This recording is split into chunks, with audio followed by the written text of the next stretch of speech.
Hello guys, അപ്പോൾ നമ്മൾ പെരുന്നാളൊക്കെ ആയിട്ട് ഒരു ട്രിപ്പൊക്കെ പോയിട്ടുണ്ടായിരുന്നു. അബഹ എന്നുള്ളൊരു സ്ഥലത്തേക്കാണ് പോയത്.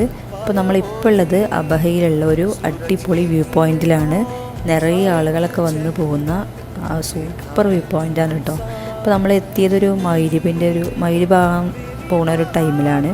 പക്ഷെ നമ്മൾ ശരിക്കും ഇവിടേക്കൊരു വൈകുന്നേരമൊക്കെ പോകണം. വൈകുന്നേരം പോയിട്ട് ആ ഒരു രാത്രിക്കത്തെ വ്യൂ കൂടി കണ്ടിട്ട് വേണം പോരാൻ. അപ്പോൾ നമ്മൾ എത്തിയ പാടന്നെ ഇരുട്ടായി. അതുകൊണ്ട് എനിക്ക് വീഡിയോയിൽ കൂടുതലൊന്നും പകർത്താനൊന്നും കഴിഞ്ഞില്ല. നമ്മൾ ഈ അബഹയ്ക്ക് കയറി വരുന്ന ആ ഒരു ചുരമൊക്കെ നമുക്ക് ഇവിടെ നോക്കിയാൽ കാണാൻ പറ്റും. പാലൊക്കെ വാർത്തിട്ടാണ് കേട്ടോ ഫുൾ റോഡൊക്കെ ഉള്ളത്. ഒരു ഫ്ലൈറ്റിൽ നിന്ന് നമുക്ക് നോക്കിയാൽ കാണുന്ന ഒരു വ്യൂ ആണ് കേട്ടോ ഇതിൻ്റെ മുകളിൽ നിന്ന് നോക്കിയാൽ. അത്രയും ഹൈറ്റിലാണ് നമ്മളിപ്പോൾ നിൽക്കുന്നത്. പകൽ സമയത്ത് പോയാൽ നമുക്ക് ആ ഒരു മലകളുടെയൊക്കെ ഉയരം ശരിക്കും ആസ്വദിക്കാൻ പറ്റുള്ളൂ. വീഡിയോ ഇഷ്ടമായി ലൈക്ക് ചെയ്യാനും കമൻറ്റ് ചെയ്യാൻ മറക്കരുത്. അപ്പോൾ ഓക്കെ, ബൈ.